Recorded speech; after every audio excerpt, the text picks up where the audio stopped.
Yo, what's going on, everyone? It's Brian and Jim here with Drink a Beer and Play a Game, and welcome to another episode of the Power Hour Podcast. Yes, hello, everyone. Welcome to episode 276. Thank you for joining us tonight. Speaking of thanks, big shout out to Crooked from Crooked Does Stuff for coming on last week, helping me out as I was almost about to fly solo. Bri over here, little sicky poo, but he's back. Hi, Bri. Hi, Jim. Thanks, Crooked. You did a great job. I love the name of your file that you sent me. I don't know if Jim saw it, but it was very appropriate. No, I did not. That could be a surprise for later. But yeah, happy to be back. Glad I had COVID in fucking 2024. I didn't even know that was still a thing you got, but I had it, and it whooped my ass for a solid week. First beer I'm having, and I don't know how long. I'm definitely going to be going light, because even though I'm better, there's still some lingeringness. I'm going to say that. Right, this is when you should be drinking like the worst tasting shit in your backlog, just to get out of the way, because you're not going to enjoy it anyway. Well, so that's the thing is, there was a moment where, like, I would guess I was just so stuffed up. I was like, it was affecting my taste. I said, no, please not lose my taste again, all that shit, or my smell. Luckily, that wasn't the case. It was just because I was so congested. But yeah, Brian's like, no, I can't enjoy my gummies this way. Who can live? Why live? Jim, damn it! Don't Welcome say back. gummies. Don't. Damn it! You know what? We got that out of the way quick this episode.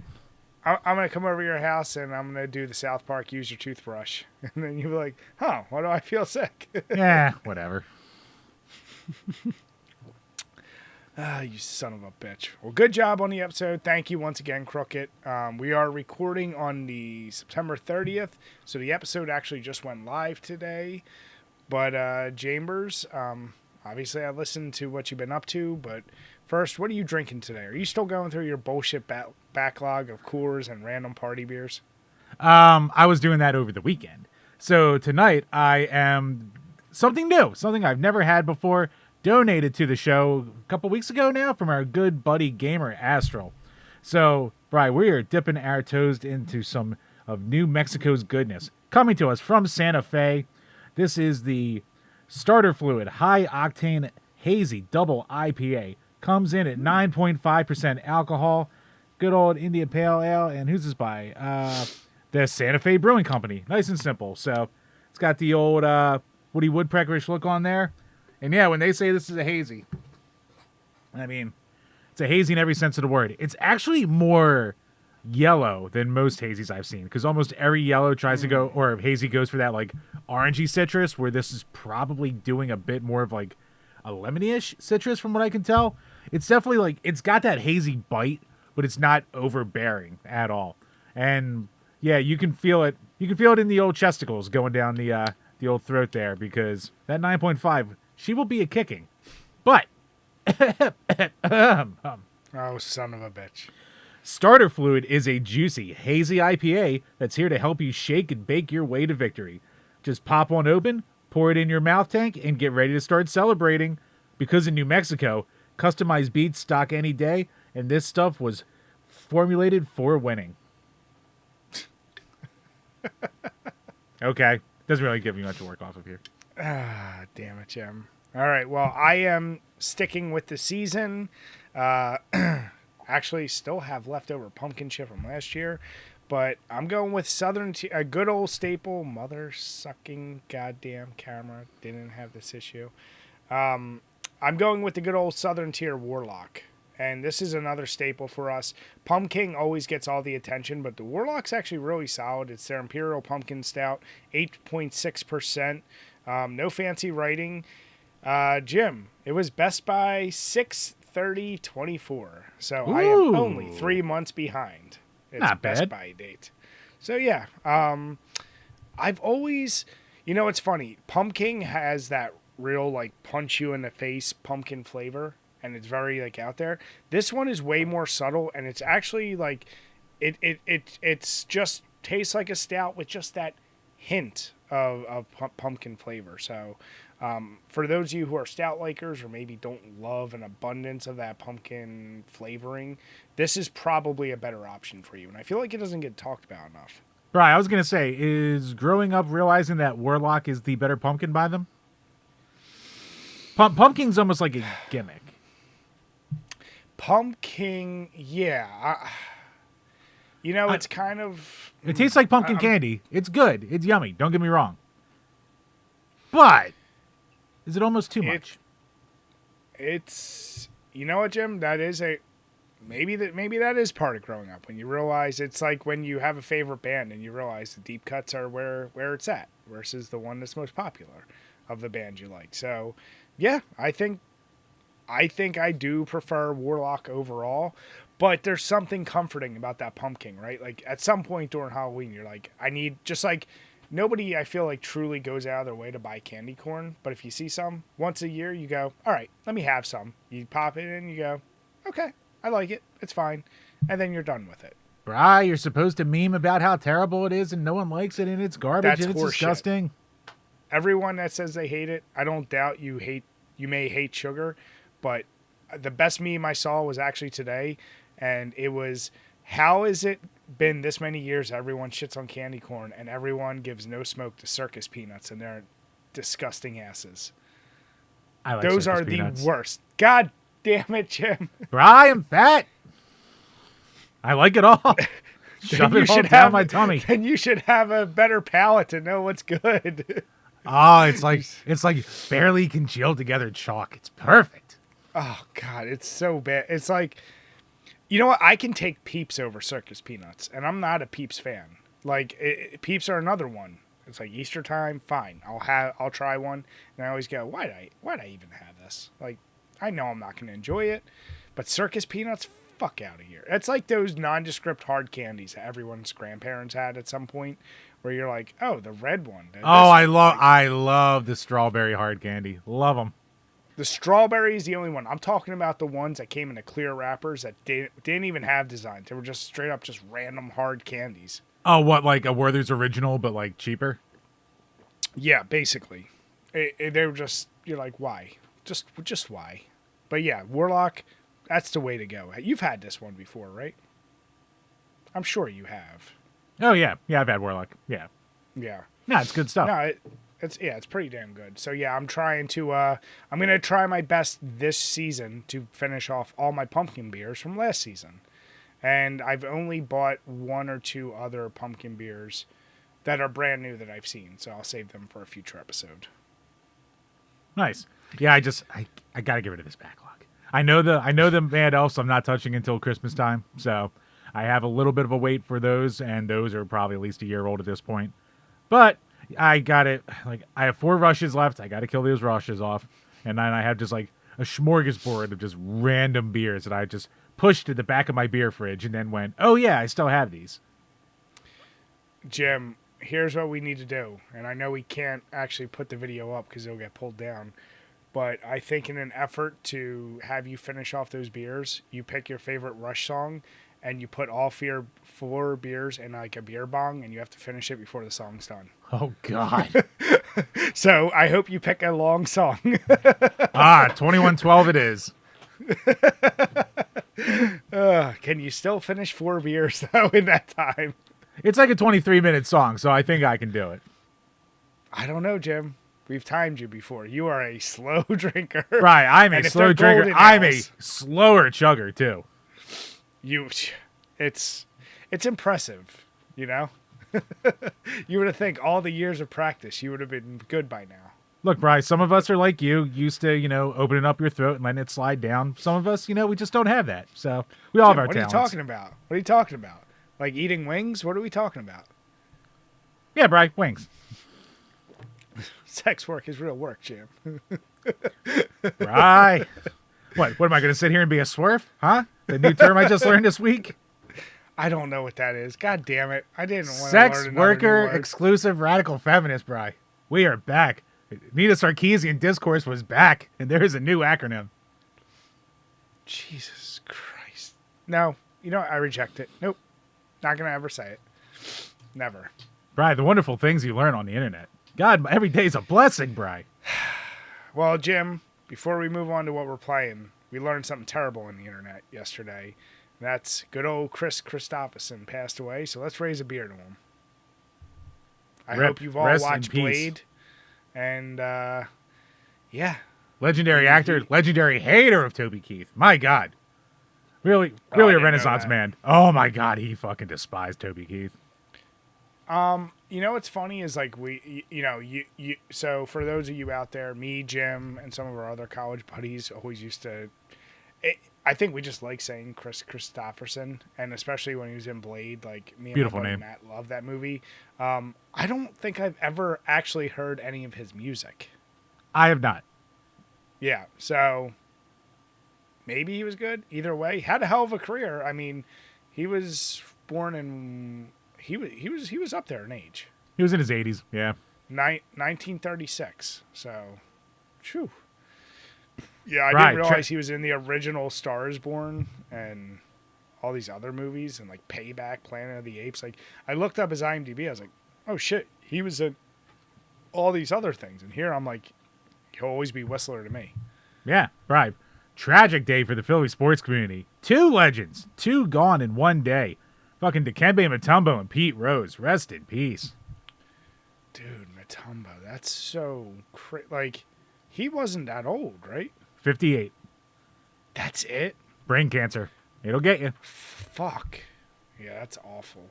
And you said Pete Rose? Yeah. Now he was up there in age. Yeah, he was 83, I think. Okay. Yeah. The hit king. That's a little bit of Fuck a stain. it. Now they're going to probably put him in the goddamn Hall of Fame. Wah. You can't bet on games. Wah. Oh, here's an endless parade of commercials for FanDuel. Go fuck yourself. Couldn't put him just in the goddamn thing. I don't care that he bet on teams while he was coaching. I don't care. I'm sure the rest of them were doing it too. Yeah. Yeah, that's... Well, Jim, the man got tombstone by Kane for our sins, all right? Cheers to Mutombo and Pete Rose. Poor Mutombo. Not today. So, Chambers, tell me you still haven't just spent another 50 hours between last week and this week on Slay the Spire. I could lie. No, I didn't. I didn't spend that much time because I'm really starting to get burnt out. Like, I just want to get this fucking last Ascension done and just put it away and delete it. Like, I've hit that point where, like, my fun's over, the obsession's over. It's just like, now it's like a thing I have to do. And I can try and fail at a thing a billion times, as we have learned with Tetris 99. I can do it. But I just got to clear this goddamn Ascension level 20 with the defect. I don't even care about the other characters. I don't care. The defect's my favorite to play with. I just want to do it with him. Then just put the goddamn hell away. But is it hard on level 20? Has the burnout happened so much that you're now like, it was a thing, you did it? Do you think you'll ever really re-pick up the game before the second one comes out? Oh, God, no. No, I'm so burnt out. If it wasn't for, like, just, like, you know, that blue bong of myself to be at level 19 and not finish level 20, like, I have to do it. Do you think it's burned you out so bad that you're not going to right away get the second one? It's a possibility. I mean, I have plenty of other things to play and to waste my time with. So it's not like I'm lacking on shit to do. Yeah. Yeah. No, I hear that. I mean, I get it. Like I said, we've all been there with a game or two. And yeah, this one you latched onto pretty damn hard. So pretty damn hard indeed. Right. Do we play the over-under game?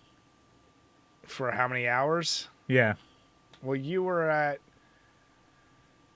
Fuck, a couple weeks ago, you were well over 100. I mean, at this point, you have to be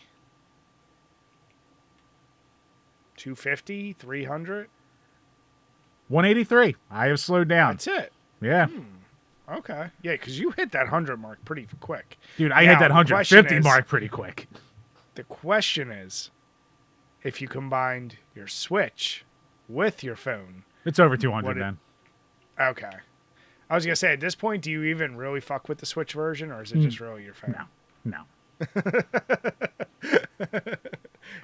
Because there's no need. It's just excessive. Yeah, that's a game that like I said, it is a perfect cell phone game. It's a game that there's no reason to get on PC or any other system. Like I couldn't imagine sitting down on my Xbox or PlayStation and using my controller to play that. That would seem crazy to me. And to put that many hours, as we heard from other people, into it too. It's like I said, it I can recognize why it's addictive, but I never got that fun from it. Like I said, there was just too much random like RNG in games drives me crazy.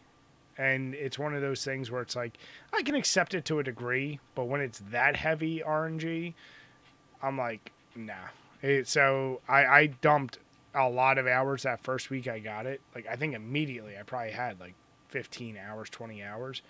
And then I was like, yeah, no, I'm just not actually enjoying it. Like I wasn't getting fun out of it. I was like, oh, this is not why I want to play a game. So yeah, no, I'm good. It just made my poop so much longer. And then my leg fall asleep. And then I'm double mad. So I'm like, no, I'm not doing this no more. And then you're crawling out there looking like Ricky Berwick. Things happen. Oh, damn it. There's nothing more awkward when you first step out. And especially if you walk up to your wife and you're like, I can't move for a second. Hold on. Help. Pull up my pants. Yeah, I mean, shit. Obviously, this past week, I played barely. I think only 2 days ago was the first time I even played anything. And once again, it was Dead by Daylight very, very, very casually. God damn, I've talked about that game before, but talk about such a fucking toxic fan base. Like, the players in that game is what make that game so terrible. And it's like the play styles and thing. And I'm like, Jesus Christ. But that's one kind of like you would say Aspire. I just can't put away. Like, I keep coming back. Because as frustrating as some of it can be, I don't take it that serious. But what I have really latched on to doing is just the shit talk in the endgame chat, especially when someone like gets super mad about shit, or like you can tell they're playing. And I always love to end the game with like, dude, whoever did something to you, I'm so sorry, but I hope you got it out of your system with how you just played. Like, ooh, clearly something's fucked up. Ryan ripped the griefing. Jesus. Jim, you know I can go in hard. Oh, I know. But no, so Jim and I talked about, we're obviously going to be reviewing Postal 2. I got to get the footage for it. This past week was going to be my week to do it. Once again, I didn't play shit for games. So this week I'm going to try, well, 2 of the days that were already kind of lobbed off for Jim and I. Well, for me. But yeah, I'm going to try to get my recording in. To be honest. Right, don't forget you have to do the, what do you call it, Apocalypse weekend too.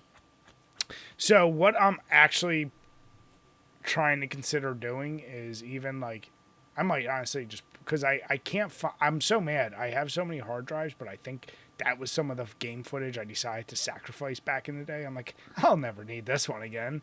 Meanwhile, I'm still holding on to like Tomb Raider from 2016 or whatever. I'm like, one day we'll do that game. But like, I'm just sitting there, I'm like, fuck. So I can't find it. I'm like, maybe I'll just go through it with like cheat codes just to get the footage. Like, I'm trying to decide how I can go through it, because obviously I've already previously beat the game. But yeah, either way, I'm going to try to get through that hopefully this week. Dude, I was trying so hard to have the DLC finished by tonight before recording. Yeah. And the goddamn Sunday of Apocalypse Weekend just never goddamn ends. I'm like, all right, it's got to be over at this point. Oh, Christ, another new section. Like, it just keeps going. But, like, there's Jim, that light at the end of tunnel. Was there any parts, and it's not going to give away anything from the review, were there any parts that surprised you that you giggled a little harder than you thought you would have? Was there anything in the game that like made you actually like laugh a little bit, or even go, God damn it? Once, one little thing, and it's a thing that would make me laugh. So I'll give it that. Even for as like dated as it is, there's one thing I was just like, God damn it. There's a few things, and we'll cover it, I'm sure. But And it was there's just a few like things I feel like. it was such a small throwaway gag too. Like of all the jokes that they try to like overbuild up in that game, like there's just one little line that they threw in there, and I was just like, "T." I will say it's a nice compared to some of the other games we've been asked to review. I like more goofy ones like this that are not super long. Like I said, I think I have my total hours of that game was like 4 or 5 hours when I beat it. So it's not a very long game. Hey, you know what? You know what extends to playtime, Bri? Fucking crashes. Crashes out the goddamn ass. Oh, see, I didn't have that issue.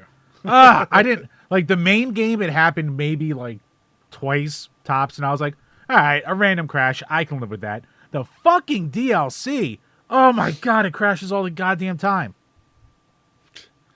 Jim, would you call it Crash Bandicoot or Crash Howie? I mean, I know it's called Postal because I was about to shoot up a goddamn fucking post office after playing. Like, I'd be like a half hour in, and I'd be like, I'm rolling through this section right now. Up, crash. Oh, I haven't saved in a long goddamn time. Do it all again. Yeah.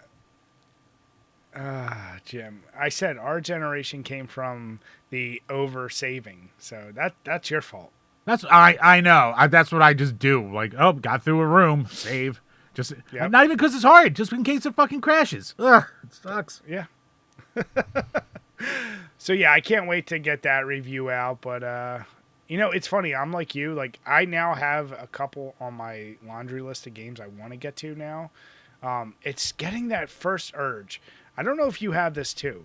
This feeling of like, I want to start this game, but do I want to start committing a time dump into this? Like it's like a weird feeling of like, I could do that, or I could just go to my comfort game real quick because I know I got a half hour, 40 minutes. And it's like, or I start this whole new thing and I don't know what the fuck I'm walking into. Even if it's a game I'm walking into that I can, with all probability, know it's going to be great. There's still a little hesitation these days. Oh, yeah, I know that feeling. I had that feeling going into Fallout 4. I was like, I've been meaning to play it. I watched the show. I'm in the mood to play some Fallout. But there was still that part of my brain that I was like, do you really want to do, 50 hours minimum to get through a story? I eventually did it, but that was still in my brain. And meanwhile, you're 180 hours into Slay the Spire playing the same game over and over. And it's still fresh every time. Priorities. True classic gameplay, Brian. Chambers. But yeah, like I said, I'm excited to get that review out there. We owe it for our Patreons. And Chambers, what questions we got this week from our awesome supporters? Patreon.com/DrinkABeerandPlayAGame, where for as little as $2 a month, you can ask a question that we will answer on each and every single one of these Power Hour podcasts. Speaking of the Patreon, make sure to head on over there, the $5 and up tiers. We put it up last week, our review of Dragon Ball Z Broly. So, we're Dragon Ball Super Broly. God, these naming conventions. But yes, it's up there. But first up, from Sandy N, is a hot dog a sandwich? Yes. It's a sandwich adjacent. It's meat. It's between two slices of bread. It's a sandwich. Yeah, but this is one of those weird ones where you go, then a taco, like it's meat between bread substances. Is that a sandwich? Is either everything becomes a sandwich, or there is some kind of split. And I get the thinking, like if you do try to boil it down, it's meat between in bread. I tend to think of a sandwich as bread that's not connected. And I know that's a weird delineation. But Bri, was the classic Subway cut before they got lazy not a sandwich then? When they would just kind of hollow out the very top. It was a hoagie. A hoagie is a sandwich. So it's very specific. It's kind of like saying a Catholic is a Christian, but they are their own thing. It's still a Catholic. Yes, it may fall under the Christian umbrella, but it's when you say Catholic, that differentiates it from everything else, right? So I mean, it still makes it a Christian. Still makes it a Christian, so it makes a hot dog a sandwich. Hoagie's a sandwich. Yeah, but that's what I'm saying. I don't know if I apply the sandwich umbrella that way. is my point. Like, I'm saying the hoagie is definitely, when you say hoagie, it's irrefutable. You know what you mean. It's got to be in a roll. It's got to have certain type of cuts. Like, it's got to have cuts of meat, this and that. Just like a sub is a certain thing. Just like a cheesesteak is a thing. Like, a cheesesteak, is that a sandwich? Like, at this point, everything can become a sandwich at some point. Yeah. So a hot dog, originally a Frankfurter, the whole purpose of it, it's not exactly a sandwich. If you want to call it, I don't give a shit. But if you want to split hairs, it's not a sandwich. It's a sandwich adjacent. I mean, it sounds like you're the hair splitter here if you're saying it's not a sandwich. It's got all the common symptoms of a sandwich. Makes it a sandwich. Would you call sausage and peppers a sandwich? Yeah. Is it on bread? See, I wouldn't call it that. If it's between bread, it's a sandwich. Sausage and pepper sandwich. Is an open face sandwich a sandwich? See, those are bullshit. I do not. I hate that term. Open face sandwich, my ass. Fucking. Then do you also hate burrito bowl? I mean, I love me a burrito bowl. Burrito bowl is not a sandwich, but I love me a burrito bowl. But is it still a burrito since it's not wrapped up? It's just the guts of a burrito. It is. It's bullshit naming. It's bullshit naming convention, Bri. That's my point. So, but it's prepared differently. Just because it's called it's still prepared differently. So it's not the burrito. What about when was it KFC that made that ridiculous like Double Down? Is that where the bread was the chicken? Yep. Yeah. Is that actually a sandwich because there's no bread? Touche. Yeah. Yeah. I'm just, You know what? Fuck it. I'll stay consistent. No. It's a gimmick. Now, if there's a slice of bread between the chicken, I could go for it. But all that was between it was just cheese and bacon. Not a sandwich. Is a pinwheel a sandwich? Yes. Because just because you're cutting it up and making it really thin and all that stuff, it's still surrounded by flour, tortilla, a bread-like substance. All right, so then you classify wraps as sandwiches too. Yeah. It's in the greater sandwich family. All right, so then by that thinking, tacos are sandwiches to you. They are. Okay. Listen, what I respect about this is if you're going to stick to it, don't start fucking deviating. Oh, I'm sticking. Now what if a pierogi those Japanese dough balls that have meat in the side? That could be a sandwich. What's that? Pierogi? Yeah. Is that a sandwich? It's potato. So what's potato on the inside? What if it's not the potato filling? What if it's something else? Are dumpling sandwiches? Ooh. Yes. Fuck it. I don't give a shit. Jim's going down the road. Everything's a sandwich. I made my bed. I'm sleeping in it. It's a goddamn sandwich. So let me ask you this though: Do you right? consider, A dumpling is a sandwich with honor. Okay. Damn it! Are you considering like Wawa has the the waffle sandwich? Are waffles bread enough material that it's a sandwich? I'll allow it. So there you have it. Jim is everything is a sandwich, and I say there's reasons why there's categorizations. It's a flour-based outside combiner of some sort. So there you go. All right. I words good. Me words now. Damn it. Now I want a sandwich. Next up from Jimmy Mook.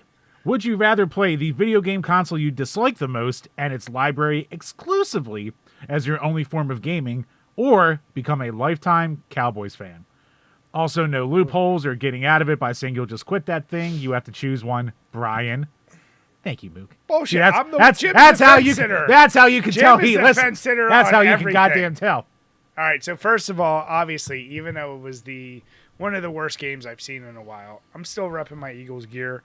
I will do the console I hate, but be honest, I don't know what console I hate the most.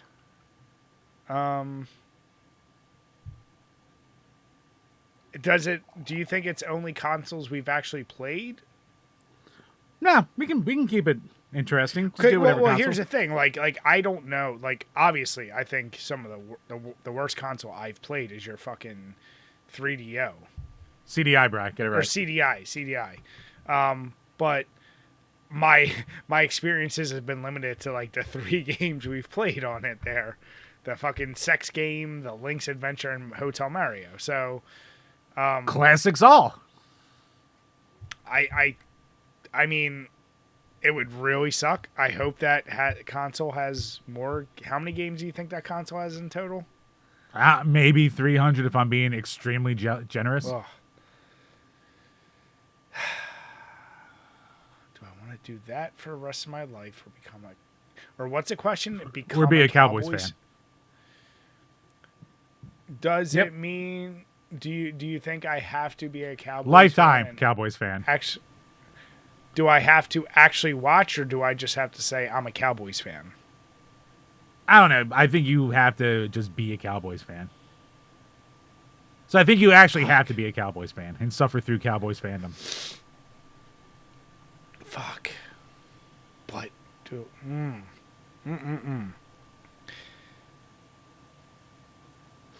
Ooh. You go first. Number one, what console do you hate the most? I don't know, because I like weird, dumb, bad shit. So You do. I could glass half full this with almost anything.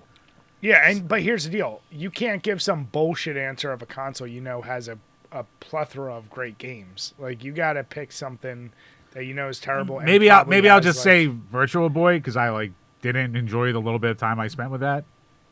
What's that got? Like 30 games or something? Something like that, yeah. So not only am I playing bad games for the most part, I'm playing the same 30 again and again and again. There's not even that joy of... And there's no cell phone playing Slay the Spire. There's no cell phone Nope. games. Nope. So what are you doing in that situation? Oh, no, I'm taking the Virtual Boy. See, Brian, I don't like to get fisted by my uncle. And to be a Cowboys fan, it's like a prerequisite. So Cowboys fans love being fisted by their uncles, whereas I do not. That does not sound nice. So I will go with the Virtual Boy. You don't think you'd regret that decision as soon as the football season's over? No, Brian, I don't think I would regret being not fisted by my uncle. I don't think I would regret that decision. But Jim, you've been down that road, and you said some days were pleasant. I made my bet. I'm sticking to it. All right. It's consistent Jimmy is at it again tonight. I can't go down, so I guess I'm playing CDI for the rest of my life. That's gonna really suck. I hope they have at least one horror game on there. They have Seventh Guest. I never played that one, but okay. Then maybe I can enjoy that. It's cool, but the CDI version is slow. Oh, is it slow? Yeah. Like I said, I don't hate any actual consoles, so I guess I have to pick that one just by that fucking controller and a few games you've showed me on that. So good luck with that. Yep. Looks like I'm going to become a much more productive person in general. Damn it. And last up from Burn Retinas, would you rather have an unlimited balance gift card to your favorite restaurant or department store? Ooh.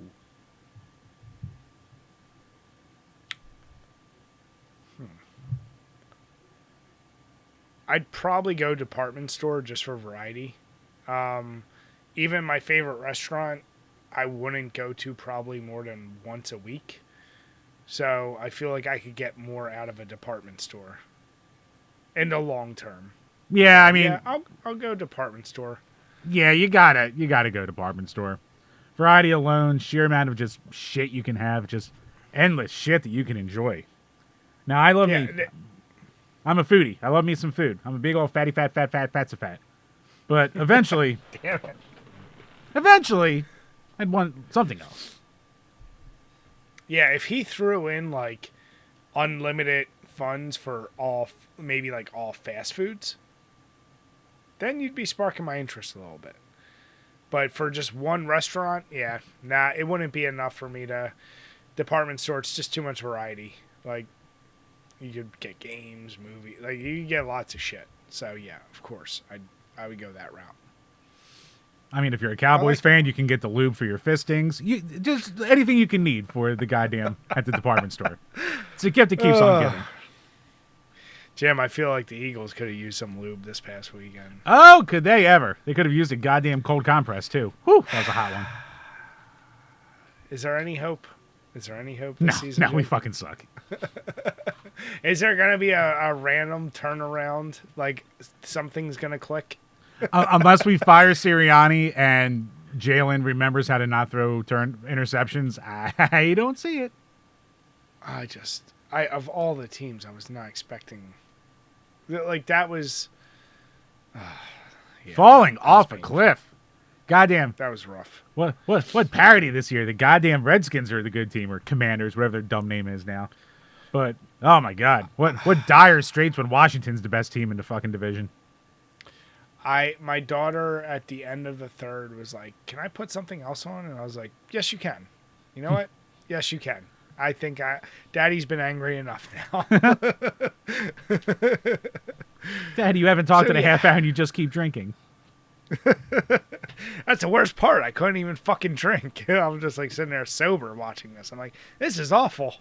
Stupid goof boy. That's what you get. Yep. Damn it. But that wraps up the Patreon questions for this week. So once again, thank you to everyone out there for the support. Thank you for getting those questions in. Make sure to check out the Patreon. All that bonus content, game review requests, movie review requests, bonus episodes, all that good stuff. And also head on over to iTunes, YouTube, or Spotify, anywhere where this podcast is. Leave some comments, leave some subscriptions, leave some reviews, anything you can do can and will help the page. Speaking of help the page, why not help us by helping yourself? Head on over to ghettogamer.net.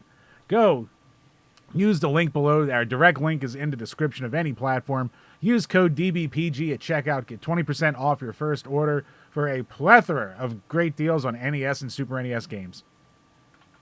Yeah, this really is. I mean, if you're someone who's in the market looking to maybe begin a collection, start with the classic systems. As far as reasonable price and some variety, check them out. They're pretty good. They're not like some other companies we've talked about on this site, I'll say.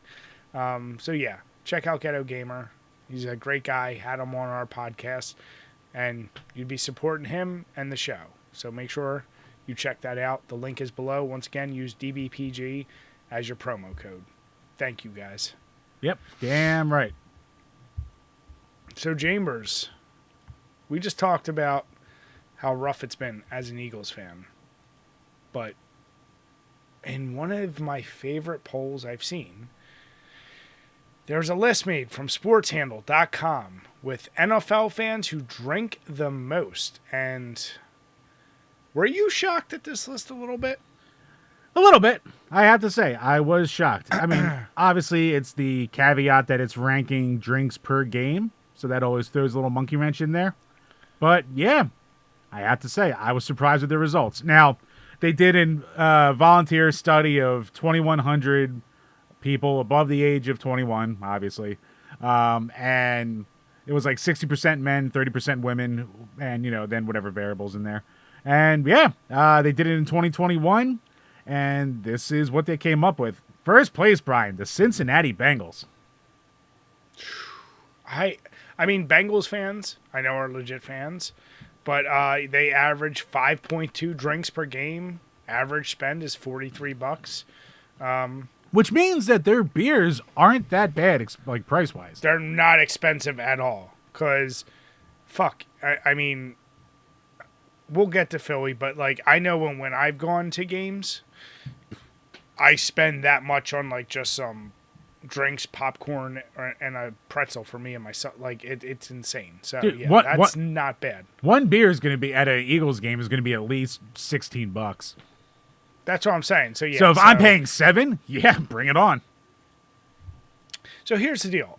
My mind goes to the Northeast, and of course I'm biased, but I will say I always assume the Northeast are the hardest drinkers when it comes to sports games. So seeing the Bengals on there, I can, you know what? That's fine. Then at second place, we got the Ravens, which I know they have a good fan base. I'm a little surprised at that one, though. 4.7 beers per at $45 at the average spend. So you can tell already a little more expensive there. Look, Brian, we've been to Baltimore. There's not a lot of foot traffic in Baltimore. It's got sketchy parts. So I think if people find a place where they feel comfortable enough to drink, I think they're going all in when they're there. I guess that's the case because I go to Baltimore regularly for my job, and I see more Orioles fans than I do Ravens fans on any given day. Don't get me wrong, there are fans of Ravens, but I think you're probably right. Like, if someone's going out there, they're like, we're spending some money. Third place is actually who I thought would probably be first, with the Buffalo Bills. I mean, those motherfuckers can drink. It's cold as shit. The Bills Mafia, everything, like, they go hard as shit. And I will say there is another list below. They jump through flaming tables at their tailgates consistently. I should mention there's 2 lists below, which have the biggest pre-gamers, which Buffalo Bills did win at 83%, which is most likely to drink before a game. But yeah, so Buffalo Bills at 3rd, Chicago Bears at 4th. The one that shocked me that's so high on every single list is Carolina Panthers. I did not think Carolina Panthers fans were that big of diehard fans at all. Because I feel like when I've seen those games, when you look in the stadiums, I feel like they're always split half and half with whoever the visiting team is. Look, Bri, if you're going to be a diehard Panthers fan, you need to drink. You need to drink to get through it. So it's rough titties, Bri. You had like 2 years of Jake Delhomme being pretty good.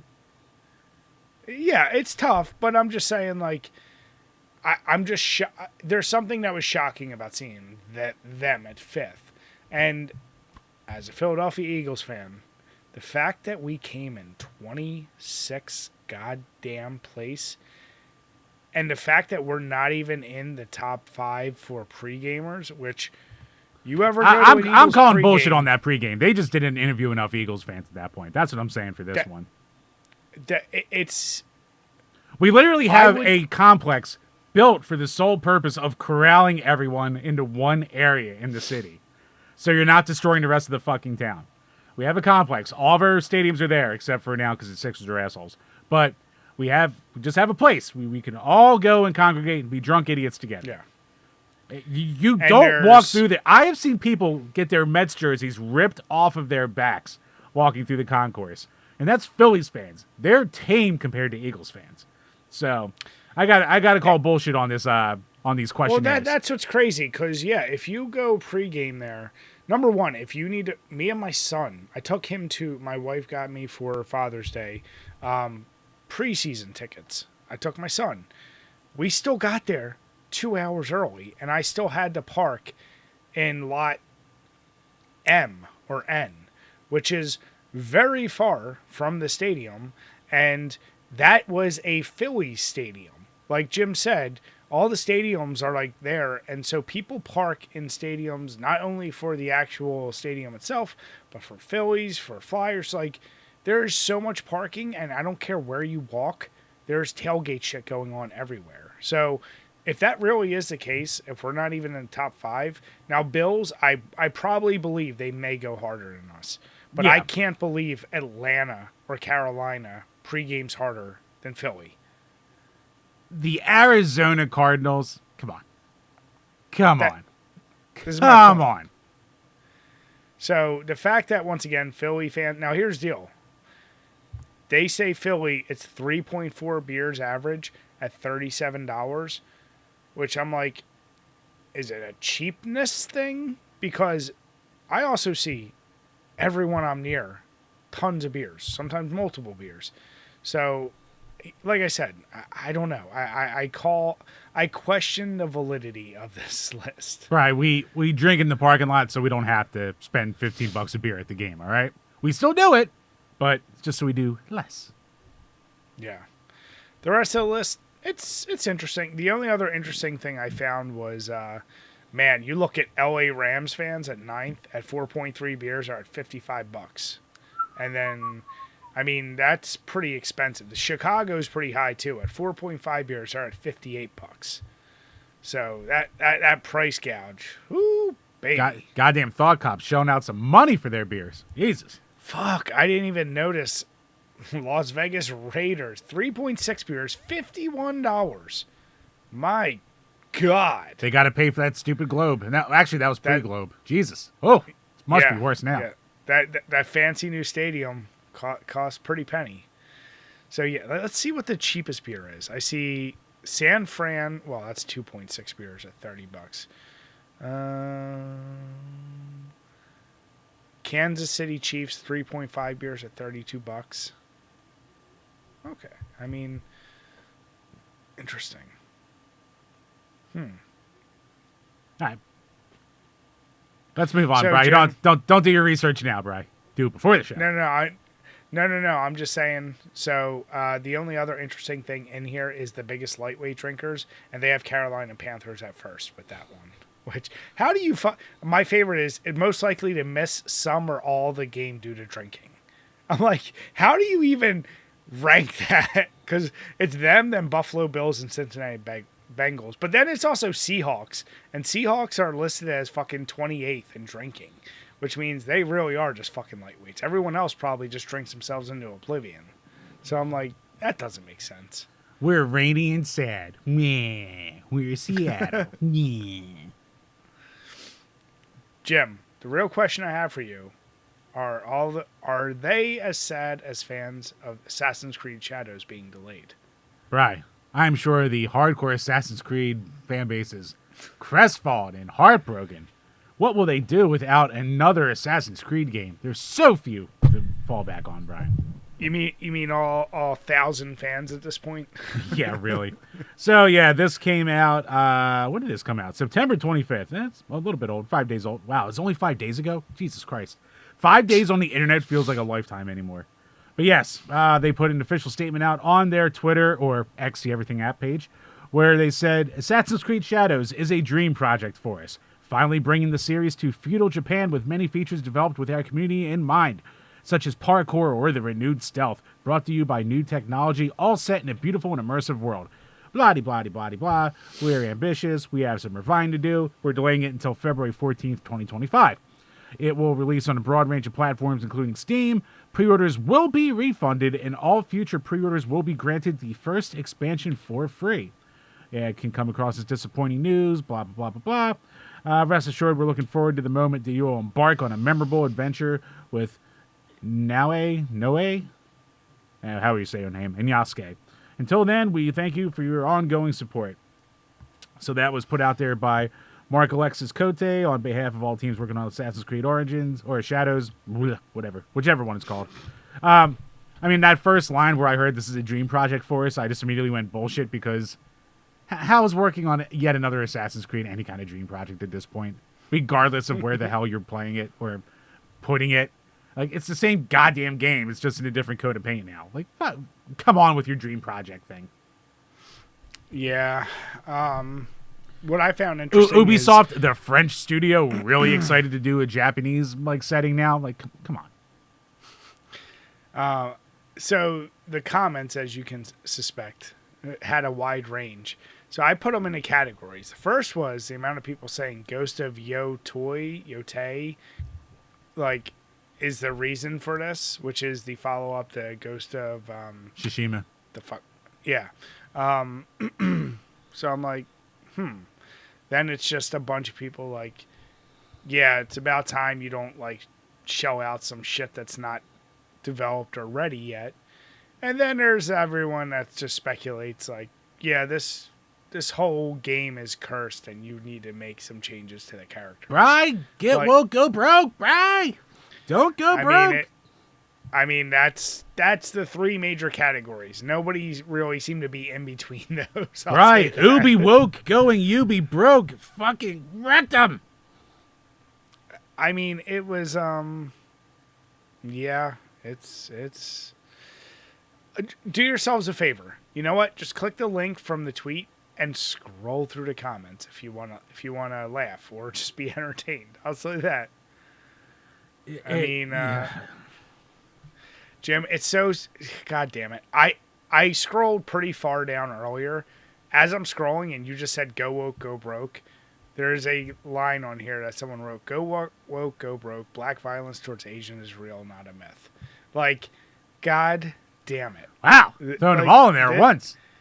The amount of those things in here were just, Jesus Christ. I mean, How many people do you think just saw this and like were eager to throw shit on there that are never going to touch this game? Oh, everyone Majority in the of comment them? section? Everyone frothing at the mouth to jump all over that?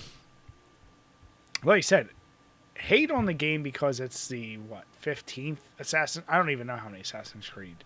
And like Jim said, yes, it's going to be now you're in feudal Japan and it's a different coat of paint, but we know the play style is not going to be drastically different. And I'm someone who actually enjoys Assassin's Creed game, but I never found that overarching appeal of like this is a great series. Like you play one, you played them all at some point. Which if you like the style, it's not a bad thing. But yeah, I don't know. Putting out on fucking Valentine's Day is a weird date in general. Of course, someone had to put in, just in time for Black History Month. It's like, you did it. Yeah, it's just a weird time. Like I'm trying to think. Like they were supposed to come out in November. I was more like thinking, is there like a big title coming out they just don't want to compete against, and maybe that was a driver. Like, don't get me wrong, they could definitely not be ready. Maybe they found a shit ton of bugs. I mean, we see this all the time. But then I'm like, yeah, February is just a weird fucking time from November to February. Like, I don't know. And then make it Valentine's Day too. I'm like, that's weird. I don't know. There's just something very odd about it. Right. If I could be so bold as to quote, I think this sums up the comment section nicely. Comes to us from @Odra_MH. You forgot a key aspect in entertainment. Customers dictate the market, not you. Your ideology catered to a fraction of the population. Want to avoid this in the future? Drop your little ideological crusade, focus solely on entertainment and the majority of the audience. With a gift from Law and Order SVU of like lawyer number 7 going, let's see if you learned anything. All right, Jim. So throw out your best guess. Is this game, is it going to do numbers or is it going to be considered a failure? It's going to do the same as any other Assassin's Creed at this point. And I'm so well, okay, let's put it that way. Let's put it in the realm of Assassin's Creed games. Do you think it's going to do better than some of those or worse than some of them? Because what was the last one? Was it the one when? Because there was the one in Greece, there was the one in Egypt. I feel like one of those two was the last one. It was like Odyssey or Origins or something was one of the last ones, and it seemed like, what I remember, people seemed to like the last couple Assassin's Creed games. So like they had a decent amount of hype for maybe like, I don't know, a week after release, which for a series going this long, that's actually not that bad. So it might do slightly worse. I'll say it does slightly worse because it won't get that like word of mouth, like the fucking culture where people just won't buy it out of spite, basically. So you're not going to get that like interest in there. So it'll probably be less sales, but I don't think it's going to be any kind of like big flop or like a Concord level mess or even the disaster that like Assassin's Creed Unity was back in the day. I was going to say, do you think there's a chance this is the worst selling Assassin's Creed game? There's a chance because you have enough like people complaining about it, and then there's series fatigue and all that shit. So there's a chance. Yeah.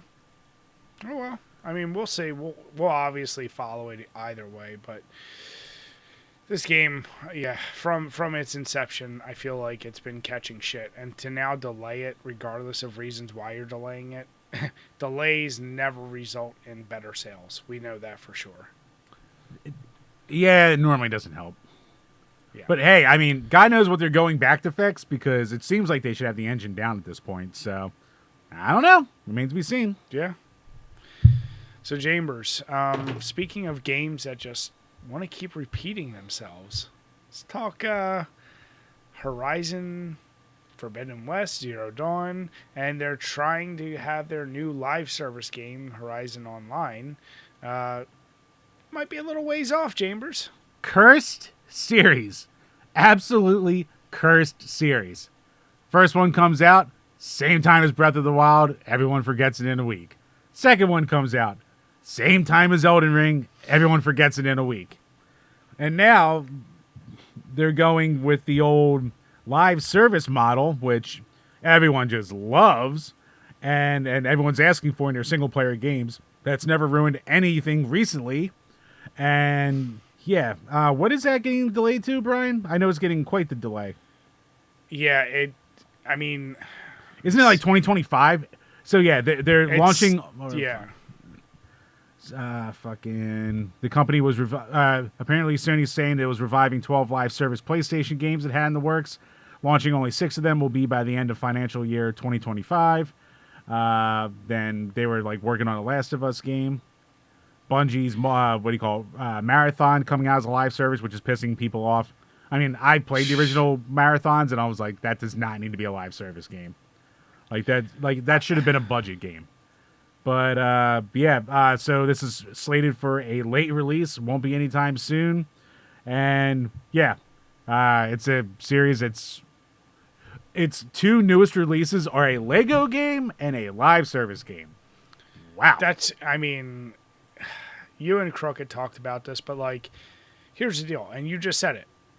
Terrible timing with when it was released. I played the first game. I enjoyed it. It's a good game, but it's also immensely blah. In a world of action adventure games, had a really cool look. The concept was cool, like basically mech dinosaurs, but you're kind of stuck in like Stone Age, but you kind of have technology. Like very cool concept, and you're like, okay.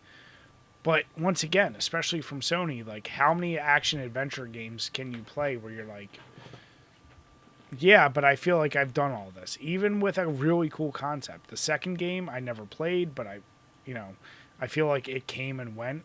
The Lego game, honestly, until you guys friggin' talked about it last time, I didn't even know it was a thing. I didn't even know they still made Lego games. And like you guys mentioned, you play one of them, you've played them all, so didn't know anyone was clamoring for a fucking Horizon Zero Dawn Lego game. And to now go live, like, Sony, what do you do? Like, you're becoming Sega, basically. You're making terrible decisions left and right. Like, what the fuck are you doing? Makes no sense. I don't know. I don't even know what to say anymore. Like, this I'm just series shocked is they just still cursed. They keep putting all their eggs like in this basket for some reason, and I don't know why. I get it. Concord, you lost $400 million on that. That's fine. But you're not going to make that money back with another fucking failed or live service game no one wants. And like, don't take a single player game and make it a live service. Look at what happened to fucking who are the people who made the Arkham games? I can't remember their goddamn name right now. Oh, hold on. Was it Rocksteady or something like that? It's gonna piss me off as soon as I say it. Yeah, same here. But yeah, like a company. Rocksteady, yep. Look at me. So a company that's known for making single player titles, and you forced a live service on them, and it was a colossal bomb with that Suicide Squad game. Of course, the idiots online are going, "Oh, DEI." Shut the fuck up. It's because it's a game no one wanted. So, like, you're gonna do that a game with this. And Bri, you know what's even better? You know what's even goddamn better, Bri? Go on. We're getting like a reverse culture war inverse because people are now complaining that they're making Alloy look too good in the new game. When in the last one, everyone bitched that she looked too bad. So now the left is complaining that they listened to the fucking hate mob and they prettied her up and like followed those like fan edits and like photoshops. I want to die, Brian. I can't do it anymore. I can't read this shit anymore. Jim, you know when I got faith though in the in fandoms and bitching when they fixed Sonic before the first movie. Yeah. And I work with a guy who was an editor or animator on Sonic, and I got some inside scoop on that. And yeah, he's like, yeah, we really did get bitched out about like that design and like had to basically change it. And it's like sometimes fans bitching, it drives something. Now I don't know if there is anything behind, like did the fans bitching actually force them to pretty her up, as you're saying? Like, I don't know, but if they did, that's hilarious and that's awesome. And that's progress, Jim. I mean, I'm not going to be sad about a character I can look at and go, ooh. Jim, what did I always say one of my biggest issues when I feel like you went through a weird period where you didn't watch wrestling forever, and then since we started doing the page, like you started to get back into it, and I said, I forget what they called the era, the reality era or whatever, PG era. Reality era, yeah. But my issue was well, it was tail end of PG into reality when I got back into yeah. it. But like I said, my issue was looking at those wrestlers. I was like, these look like guys I could fuck. Like I don't want to look at them and think that's So something you could I fuck? could. Yeah, I know. You could, Brian. I mean, exactly. Go for it. But like I'm like, if I could fuck up this wrestler, Typical Cowboys fan. Go on. It takes it out of me to say like, oh, this is like something I could obtain. Like you look back at the steroided freaks that we grew up with, and you're like, oh man, I could never get that. But like it's just like action stars, and I feel like that's people. You say what you want. You want that in your games too. You don't want someone that you're like, oh, she works at Target. Like no, you want someone that looks a certain way. Same with wrestling. Same with your action star. All those things like. You said it yourself. I said, Jim, have you ever created yourself in a video game? You're like, why the fuck would I do that? I don't want to be myself. Like, damn right. Stand by that. I'm just saying, like, there's a reason, right? That you look up to this shit. So, you know what, Jim? It's progress. But the live action shit, it's gonna kill this already dead franchise. I feel like once again, just like the other games we mentioned, there's what? A couple hundred diehards out there for this series. Like of all the fan favorites, I feel like she's so low on that totem pole that it's like, yeah, the game is just so average. Yeah, like I know like Crooked loves the series, and I've met a couple of people who are like, yeah, I really like the one, but like no one stands this series. No one really cares that much. No. And that's what you need. People like to argue about it more than they like to play it. Let's put it that way. And as someone who enjoyed the first one, it would be. It looked like every other open world action game out there. Yeah, just the concept was cool. You know what it is? You can't even ever call it a what the fuck is the word I'm looking for? Forgotten gem or something like that. Like you can't, or hidden gem. If it was a hidden gem, it would be better. It's like what Titanfall became, where like I felt like nobody talked about Titanfall, and everyone who played it went, "Holy shit!" This thing got crammed down everyone's throat, and because it did, everyone's like, "Okay, I'll try it." And then you're like, "Meh." Whereas if it just got discovered, you'd be like, "Oh, that's a pretty cool game. You should go try it out." Yeah, like it got good reviews and it sold well, so it's not a hidden gem. It's just, it's there. It is what it is.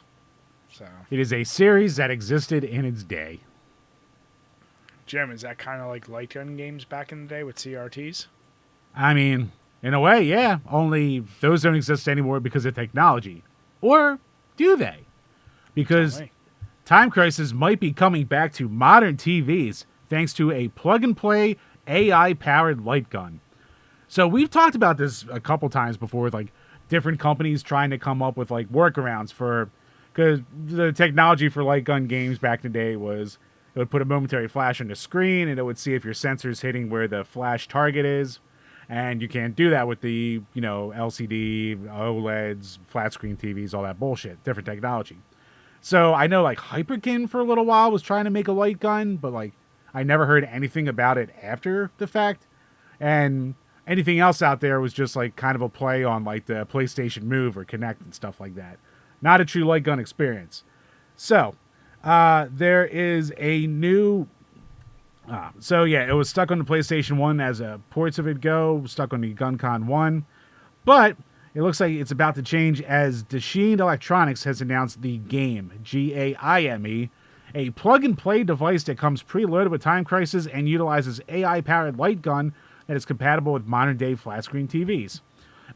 It's being demonstrated actually right now because, as we're recording, I believe the Tokyo Game Show is still going on, but I still have weirdly heard not a lot about this in that meantime. But it's being shown off. The pricing, we have a price. It'll be $80 for a base edition, which is the main unit and gun controller, and $120 for a deluxe version that includes a pedal controller and bonus items. No release date as of yet.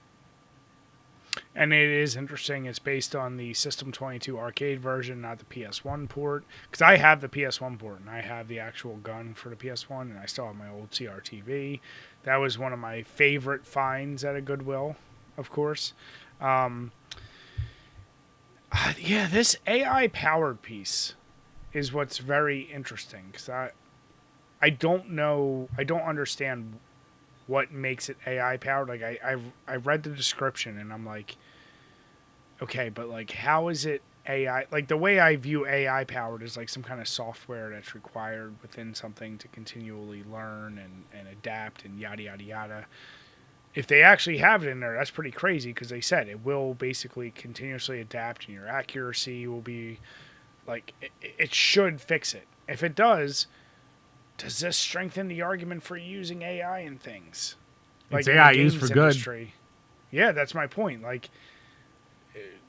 should all controllers become AI and like enhanced with some shit? I don't know. Like I have to imagine there's going to be some kind of delay. Is it like, I'm sure it can like really quickly do the computations it needs, but you have to imagine it can't be split second. Well, I mean, maybe it could, I don't think but, like, it can be I mean, I don't know. That's the thing is like, we don't know. And I think that's the key to it. Like, if you're connected to your TV, and I think as TVs become smart TVs, will the signal be strong enough between the gun and that it is instant and it's actually quicker than the old light gun games? I don't know.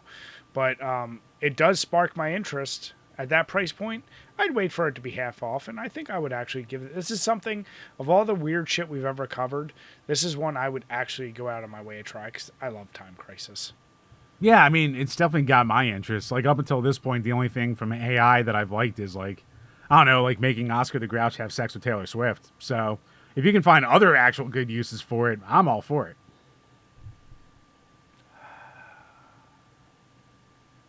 Jim, I'm going to take internet away from you. Brian, no, I need it. It's the only way I get morning piss wood. Brian, please. Jim, when you're asleep, I'm just coming over and I'm cutting the cord to your internet. No, I'll melt. I'm nothing without it. I think the only thing that bothers me, though, is like, for $120 with the pedal, or even $89 with the base, you can't throw in some of those other Time Crisis. It's literally one game. I mean, at this point, you're basically probably just paying for the technology behind it. Like, obviously, I guess if it works and it's a hit, they can always throw more games on there and port more stuff over.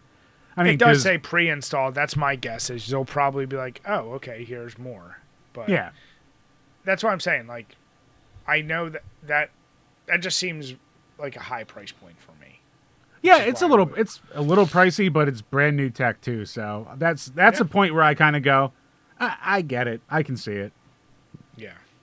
So I'll follow that one. That's something I would definitely look for, at least from my end. I'm interested in. All right, Brian, before we get to the next thing, I have to get another beer, but I actually did move on to the Second Street Brewery's 2920 IPA. 7.3% alcohol, 68 IBUs, gluten removed. Thank brewed, God. Damn it.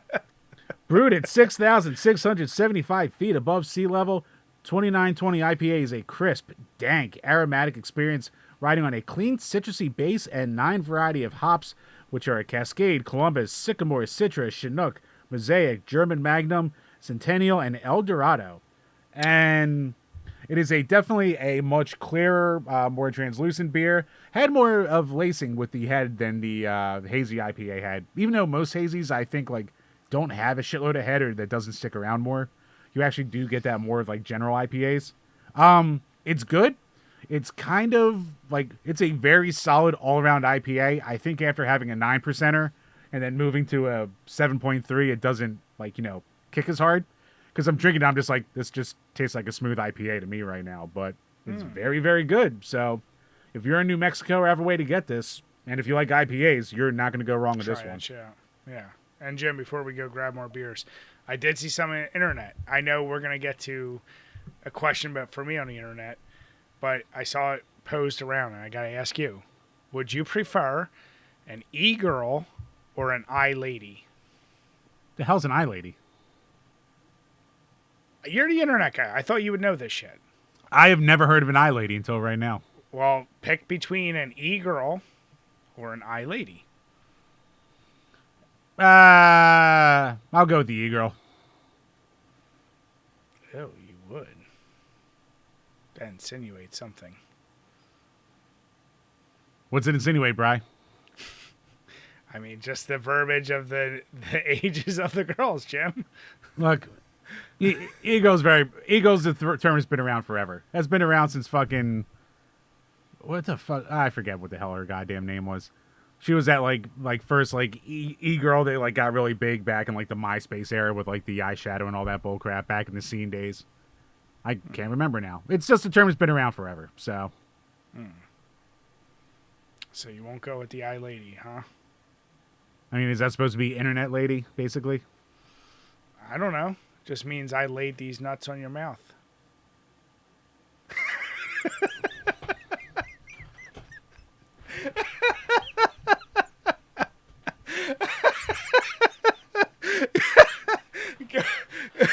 I'm so mad that I spent that much goddamn time on that. Fuck.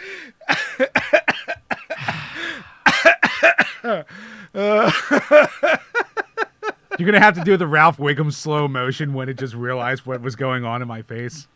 Yeah, it's like I just got shot. Yep. That just happened. Jim, did you miss me? Go look some more doorknobs, Bri. Let me grab another beer. All right, Chambers. So now that you've been burned so thoroughly, Kill me.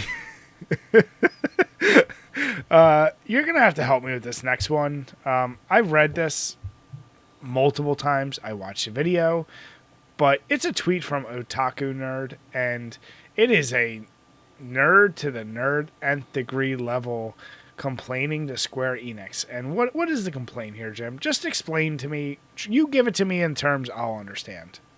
Well, Bri, let me at first read it for the lovely people at home. I'm sure they're on the edge of their seat. Dear Square Enix, you must publicly denounce and repent by cutting all ties from Microsoft, ending the curse you incurred from the Japanese people by making a deal with the devil that ruined your reputation. Japanese game companies almost died, like Capcom, Square Enix, and Konami, bankrupt after making a deal with Microsoft until Sony helped them back to profitability. You will return to greatness, glory, and become pure if you repent and do the right thing in the eyes of Japanese gamers. You can do it. Accept the truth, Square Enix. Microsoft really ruined you and the Japanese gaming industry and shows no sign of stopping its rampage. Save your company, reputation, and legacy. So he goes on to say that this is where the downfall of Square Enix really started. So, I mean, besides just being like very obviously hating on Microsoft, I guess he's trying to say here that Microsoft and like trying to sell to a Microsoft series for these different companies led them to like abandon what made their games good in the first place. And that's why Square Enix has been like in the place it's been in. It's bizarre. And he just like goes on to keep like quote tweeting with like Microsoft Xbox is the worst thing to happen in video games, with stories about like this is just like quote or reply tweet after reply tweet after reply tweet of just nothing but like nonstop Xbox bashing. It reads like a person who is extremely like loyal to Sony, and it's just like you need to read this thread to see like console war fanboydom at its like actual worst. And it's just like, what?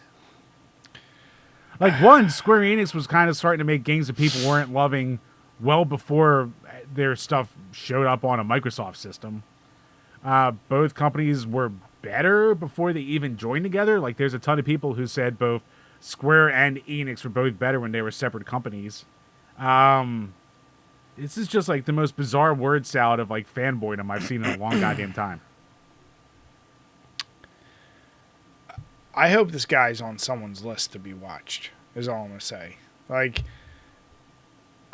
does he truly feel like at first I went, oh, maybe this is someone kind of making a joke, and I'm going through his feed, and I'm like, oh no, he means it. Bless you.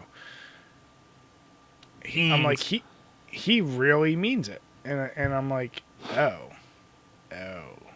like, does he really think this is gonna change anything? Does he think they're gonna read it? Like, to care this much about a game company, I don't know. His pinned tweet on his profile is why PlayStation is an important part of my life. My real life revolved around my video game rental business back in the 2000s.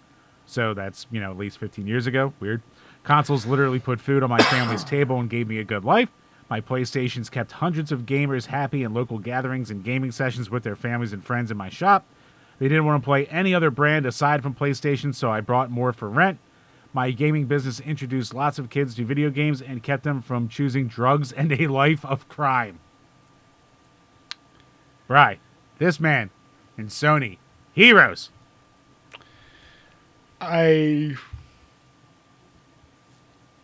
They could be drinking. They could be drugging. But they had PlayStation, Bri. And he wrote this over-the-top letter to Square Enix. Otaku, good luck in life. That's what I got to say to that one, Jim. Yeah, this is one of those gamers mad where the gamer making the original post was mad, and every reply is just people going, "Fuck's wrong with you?" It's one of those rare things that just brought people together. We need more uniters in the world, Brian. So every once in a while, you can see something so outlandish that no matter what side of the gaming spectrum you're on, you can just go, "Look at you." That's what gives me hope, Jim, is that I didn't see a lot of defenders for him. It was more like you're saying, what the fuck. So yeah, that's that one made my head hurt, but not quite as much as this next one, Jim. Because Bri, before you get into that, because I'm going to need a little sippy beer break before we start this up. Go on. Did you switch up your beers, or what did you start drinking? Yeah, I'm trying to keep it a little lighter with my Coors Light. It's fucking Coors Light. I don't think I've ever actually poured a Coors Light into a glass, and I was like, the fuck? What is this? It's so clear. And I like Coors Light, but Jesus Christ. I just, call me a beer snob, but after having so many craft beers, and then when I poured this, I was like, this is yellow tinted water. What the fuck? But it's Coors Light, so I don't even know why I poured it. I don't even know why I poured it, to be honest. Why did you pour it? Just to show it poured? You know what it is? It was a habit, but then as we were talking, I have a bad habit of playing with the tab, and I broke it off and it fell in the can. So I was like, I'll just pour out the rest of it into the thing. So you went, and then you had to just pour it out anyway? Damn it.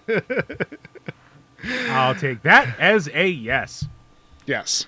And I am drinking from the Warsteiner Brewery Haas Kramer KG, the good old-fashioned Warsteiner Oktoberfest. For once, I am keeping it with the time of year, Brian. Proudly, naturally brewed according to the Germany purity law. Good old 1 U.S. pint, 5.9% alcohol. Ingredients. Brian, you can't get more simple than this. Mm-hmm. Brewing water, barley malt, hops, and hop extract. That's it. It's a lovely thing. And when you take a look at it, you know what that looks like, Bri? That looks like a goddamn beer right there. That's what that looks like.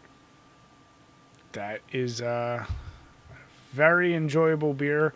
I'm trying to actually look up as we're talking. I think that was one of the ones when I went through and reviewed 30 fucking beers. I think I reviewed that one. I know I've had it, and I know that I enjoyed it. I just don't know for sure if I actually reviewed it. But yeah, no. Oktoberfest beers, like I said, they're an underrated style that I enjoy the shit out of. And I only had maybe 3 or 4 this season for right now, obviously jumping into the pumpkins. But no, great beer. And a lot of good, but there's just something about the German purity ones too, where it's just It just tastes right. Like a lot of the American ones all taste like they're trying to be like an Oktoberfest, but like you have like a Warsteiner or like a Paul Winner, however you say that one, or some of the other ones from over there, and you just go, this is what they're doing. This is what they should be doing. I mean, you're always saying Germans always had good ideas on purity. You're telling me that all the time. And I don't know what you mean, but you're saying it all the time, and I'm like, okay. Yet to be proven wrong. Damn it, Jim! What? They make good cars. Get us canceled. They make good cars. I don't know what you're talking about or implying, Brian. I'm speaking strictly automotively. And beer. Damn it. But yes, Jim, I legit got a headache with this next one because I read everything, and I need you to help break down because I'm going to try and understand it and give you my perspective. So let people know. What's this week's bit? We are bringing back the normie view. And, Bri, for anyone out there who knows this show, they know that we love us a good lawsuit. Because lawsuits equal infinite content. But they're just always so interesting, and sometimes they just come from the most random of places. So, two parties at play here, and this has kind of somewhat of an effect on the retro gaming scene. It's between SmashJT, independent YouTuber, and Alyssa Mercante, one of the head editors at Kotaku right now. Actually, you have to look up her actual position title. Yeah, senior editor at fucking Kotaku, Jezebel, Games Radar, and a whole bunch of other ones. So, how did this all start? Where did this all, become this little feud here? So, little backstory here. SmashJT has been around the retro gaming YouTube scene for a long time now. He started out as a kind of generic retro gaming YouTuber with his little bits and his kind of goofy videos. Didn't really go anywhere. Then he transitioned kind of into the drama scene. And he almost tried to be the gaming version of Keemstar, where he'd be calling out like Metal Jesus and Pat the NES Punk and a whole bunch of people. And that kind of made him a big pariah in the scene. Then that kind of worked a little bit, but then he stopped doing that for a while and he just went back to like basic commentary, just talking about the news of the day and in the gaming world, but it was kind of ho-hum. It was mostly harmless. And then he had a bit of a resurgence with the whole Intellivision Amico. First his big thing was GameStop because he put a ton of money into the stock right before the big boom, so he made some fucking bank off it. And then after that, he took some of those winnings and dumped it into the Amico. He was a self-admitted Amico shill for a while, hung out with Tommy Tallarico. And then, like everyone else with the Amico, he got burned by it. So he got some sympathy back from the community for that. And then he really just recently hopped big onto the anti-woke, anti-DEI scene of YouTube. So starting around the time of like Stellar Blade and when Grumps was really starting to go off, Smash just like jumped into that whole goddamn scene. And when you're in that scene, you catch the ire of Alyssa Mercante, who is a very, ultra liberal hater of like, anyone going against, anything inclusion or DEI and stuff like that. Very much like, fighting for everyone out there. Before she was at Kotaku, like there was a time where she was just like, I guess a nude model on OnlyFans or something like that, like some kind of sex work that she's proud of, which fine, whatever, I don't care. And she was in that scene before Kotaku, so she's on like the polar opposite of the spectrum. So they would have their tweets together, and they would butt heads, and they would block, and there would be unblocking, and blocking, and all that kind of shit. And like anything else on the internet, it got way more personal, with Smash constantly trying to call her basically a whore in a lot of ways, and making video after video after video after video. He made, I think, in the last 6 months, probably about 50 videos that in one way or another featured her. And he also started his End Kotaku movement and his Kotaku Detected list, which I personally think is a really weird thing to do. Like, keeping a list of anyone who works in a game who's ever had some kind of relation to Kotaku. Like, that's just kind of bizarre. That's just as weird as that DEI or Sweet Baby Detected.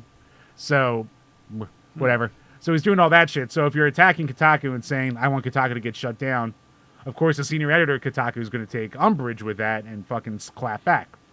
So back and forth, back and forth, back and forth, till the fact that on the 26th, a good old 4 days ago, Alyssa recruited a lawyer and she issued a full cease and desist to SmashJT, where it's 5 pages long, and basically it comes down to it's her lawyer saying you've made a lot of incredulous statements against my client, a lot of stuff that you know is lies. You have benefited and profited from saying these lies. So now we want you to take down all your videos, issue a formal apology, and at the very end of the letter, they put a appeal out there to him that basically says, Jeff Tarzi is his real name. It's not a dox because everyone has it now. Jeff, you are a family man yourself. Imagine your family in this situation. What would you want to happen? With a little empathy, you can settle this fracas, and we can all move on with our lives. It's time you made the smart choice, for once. Do the right thing. Oh, yeah, also at one point, Alyssa also tracked down SmashJT's wife on Facebook, who's completely not involved in any of this drama at all, and sent her a bunch of stuff that Smash was saying about, like, Alyssa and I guess women in general on Twitter to try to get him in trouble with his wife. So she took it already to the personal side in real life as well. So after that, Smash went and he basically said, fuck that. He's not going to do it. And he got his own lawyer where they say, we will not rebut your assertions point by point. None of the statements you attribute to Mr. Tarzia of your letter are defamatory under New York and California law. Your speculation as to what he knew, what motivated any comments may have made, the financial operation of his media are baseless. And yeah, it's a simple one-page thing saying, in sum, your demands are rejected. There will be no apologies or retractions from Mr. Tarzia to your client. There will be no further personal, ethical, or career advice, much less veiled references to our client's family, which are not well taken, from your office to Mr. Tarzia. All further correspondence or communications concerning this matter are to be addressed to me. Yours truly, Ronald Coleman, who's his lawyer. So yeah, this is getting spicy, and already people already have their sides on either side of the issue. Like JT's big on the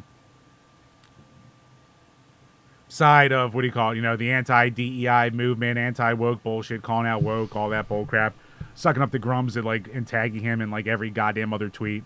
Whereas people on Alyssa's side are already, against, the gamers, quote unquote, thinking that anyone who's on that side is baseless and a sexist and a Nazi and blah, blah, blah, blah, blah, and saying that she's right and that she's just being harassed constantly. So, yeah. Right. Someone on the outside who doesn't have to see this shit every single goddamn day like I do. Where do you, as the normie, fall on this side? So, when reading all this shit, yeah, like you said, and I tried to backlog, you're saying he might have made up to like 50 videos on her? Like, I think that's what they claimed in the letter. I think she might have done it in like a response tweet saying he's made like 50 some videos, something or other like that. So what I was trying to figure out with Alyssa Mercante is, so she's an editor, right? But like she clearly has some kind of presence. Like, does she also like do video? Like, she's clearly like not just a behind the scenes editor. Like she puts like spotlight. Oh yeah, she puts articles out there. I mean, there was a couple months ago where she was trying to get dirt on like everyone in the pro anti-DEI movement to like make a hit piece on it basically, and asking people for like info on like Smash and Grums and 8-Bit Garrett and like all those kind of people basically. Melanie Mac probably. So, mile high level, this is two assholes that have been yelling into the void and now they've turned on each other. And this is that kind of classic, when I see that she went the way of litigation, I'm not a fan. Like, until you bring something personal into it, like, meaning like family or something else, like where it's just like you call someone an asshole, you call someone whatever. Like, I read her letter and yeah, the way her lawyer said, because he tweeted horrification and all this stuff, and he basically made these like, I love how they try to keep it so factual. But by the way, this friggin' lawyer wrote things, said it's where is it? It's my favorite line. He said there is a gulf of of a gulf between solo nude modeling and engaging in sexual acts for money. A gulf where you are aware and you made these statements. Like, he couldn't just say a gap. He couldn't say a wide disparity. He had to use the term a gulf. And basically, like, literally, the lawyer's contention is you weren't just making these as insults or trash talk or rhetorical, hyperbole. You're basically saying this as factual, like, things that she stated, and that was incorrect. It was literally Twitter shit talking and videos that he made. I think SmashJT goes way too hard in the paint on things. I think he gets, as you said, but that's also clearly, like, that's what's paying his bills, right? He fell down this rabbit hole of the drama thing. I think it's one of the worst ways to make a living. And I think if you're going to swim in this area of negativity and toxicity, you're kind of welcoming the opposition to do litigation or have someone attack you in the same way you attack others. I don't think it's cool she reached out to his wife, but I'm also kind of like, if you made 50 videos about someone, I kind of see that point too. Like, you're like, okay, you're attacking me, I'm going to go after you and your family. Like, so I don't think there's any victim in this on either side. I don't think he's a victim because she's claiming this. I don't think she's a victim because he called her out. Like, she probably could have just been like, who is this guy? Now, if people have been harassing her day and night, I always say that's pretty fucked up. Because I don't know what she actually did for him to start all this shit. Other than what you just told me, which it sounds like she calls out people she doesn't like on anti-DEI or woke shit, basically. Yeah. Now, if she kind of rallies her fans to go, like, to harass those people, then she's welcomed this herself. So this is the best case of, like, let the animals have each other. Just fucking let them have it out. Like, if she really wants to go to court over this, I don't think she wins anything, and I think it's a giant waste of time, and I think both of them will have spent money that they didn't need to on this. Yeah, I think it's just a shitty part of gaming, and once again, I feel like every time I hear about someone who's associated with gaming journalism or drama channels in general, it drags gaming culture down, and it's just shitty in general. Like, can't you just fucking play a game and enjoy it? How did a pastime of some shit where you're just fighting an imaginary dragon or shooting some people turn into this stupid shit? Like, it's so fucking corny. And yeah, like, can you guys fucking recognize you make your living off of creating and saying stupid shit online, and that you're doing harassment and drama shit? Or in her case, like, she's an editor, but, like, still you're doing it for video games, and just fucking move on. Just block each other. Don't talk to each other. Like, I don't know. I think when you go to court on shit, that's fucking stupid. So that's my high level view, where I think they both sound like assholes, not knowing either one of them, not really knowing the details. I'm always a who started it first kind of person. So I can't, because you kind of, the way you described it to me, it sounds like she might have actually started it by potentially targeting him because he was someone who's on this whatever DEI side.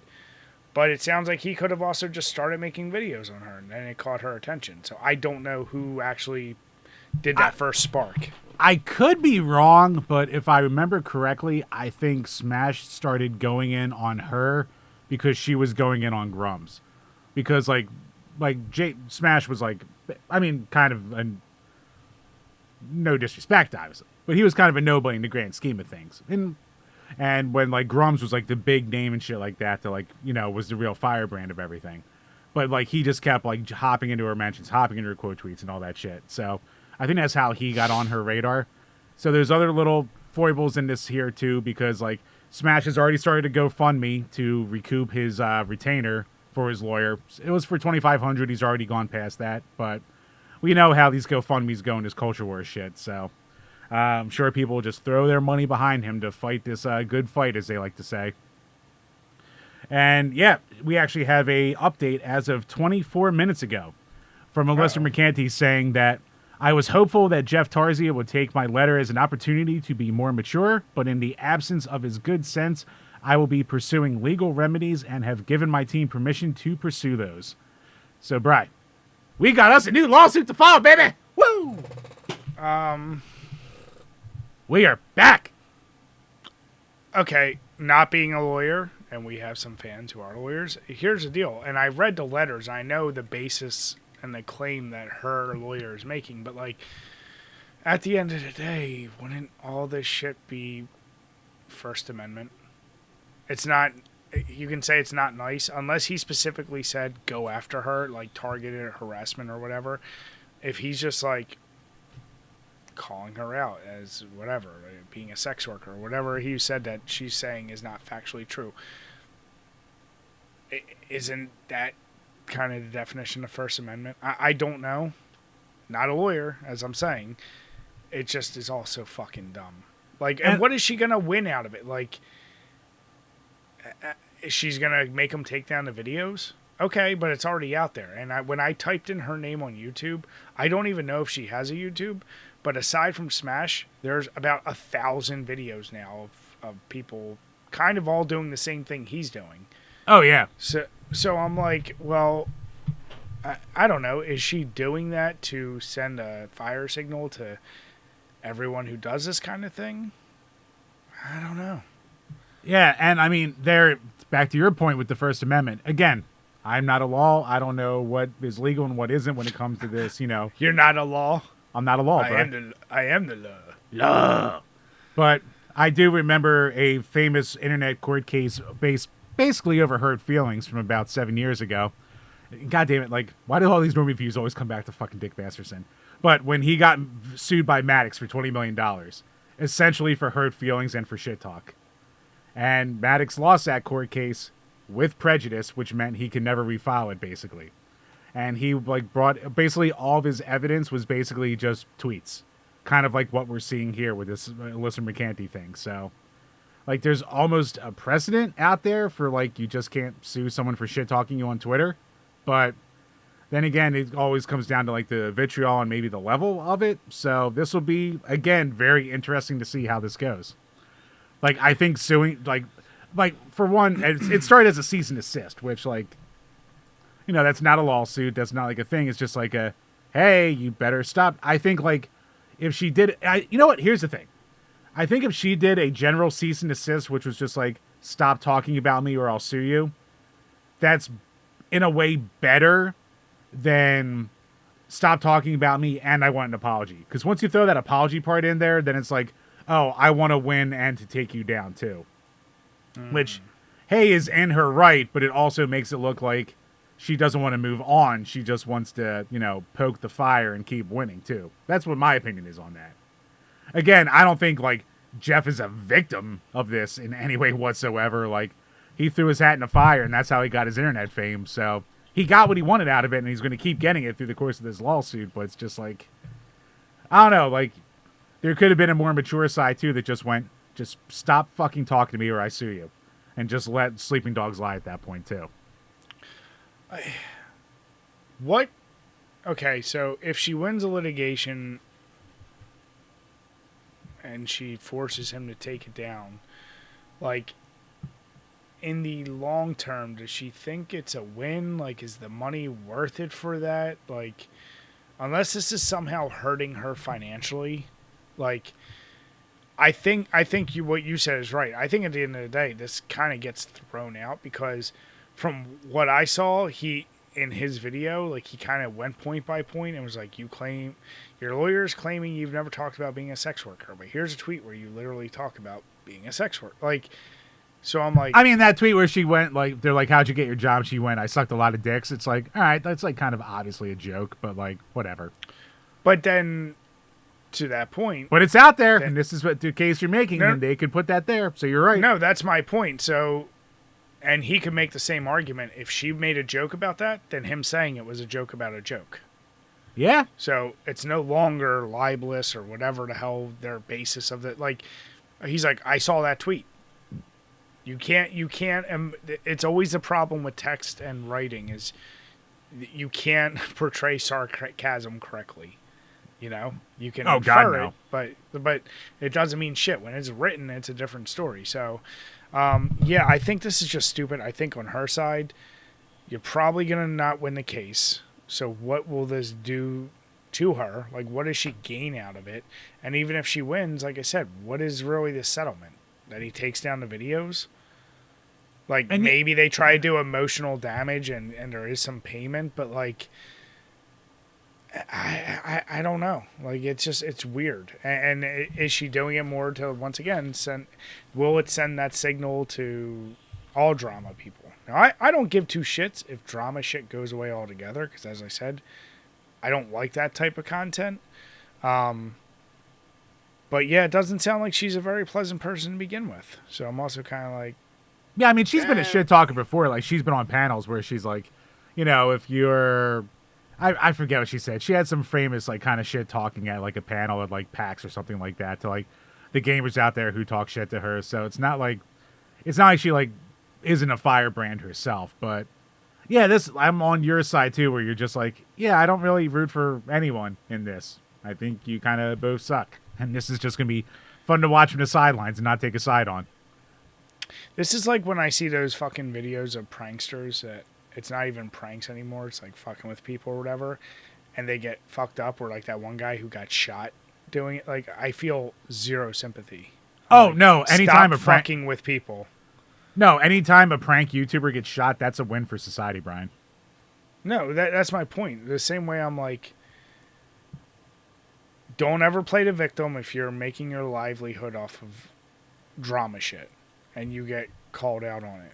But then also, like you're saying, if she is someone who, like, talks big and is like, I think I saw the clip. Yeah, she's like, yeah, come fight me physically if you have a problem with anything I'm saying. I'm like, okay, but you can't even handle a tweet.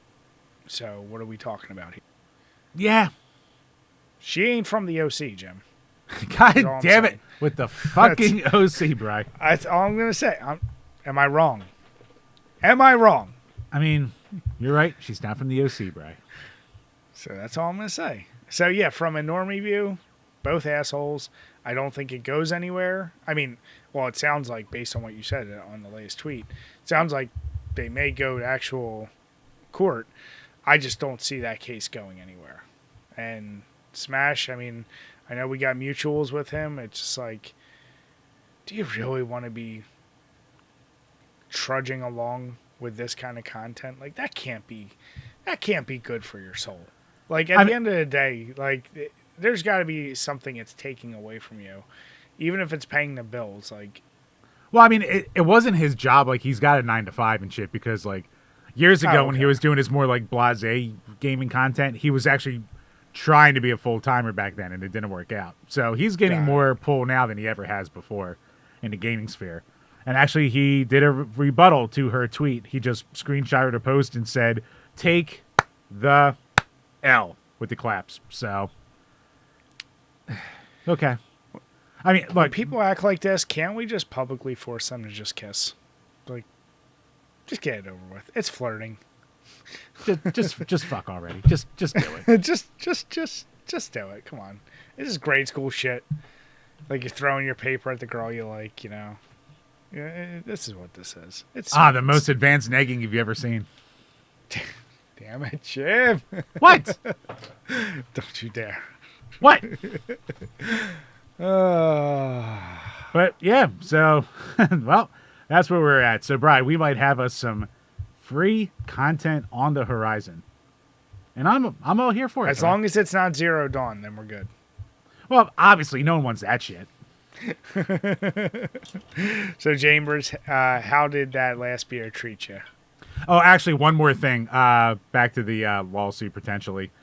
So because like obviously the Dick Show groups are very entrenched in what they call lawsuits. someone posted about it, and they're like, and literally everyone just went, "Who the fuck are these people?" No one cares. So this is a very centralized, singular kind of little world that we live in here that's going to be following this.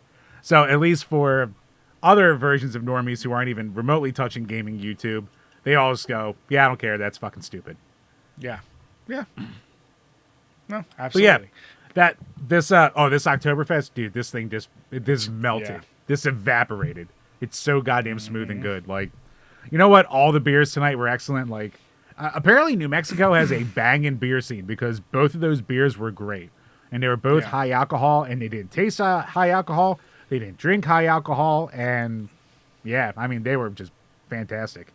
And yeah, I mean, you can't go wrong with the fucking pure German Oktoberfest. To go from Warlock to Coors Light is a sin, and I don't recommend it. It's Coors Light, and I, as someone who likes Coors Light, yeah, and it's probably also because I'm sick and I already kind of can't taste as well. But terrible follow up. I'll just say that. But Warlock, recommend the shit out of it, especially during spooky time. And if you don't want a shit ton of pumpkin flavor and you like stouts, you really can't mess with this one. So try that out.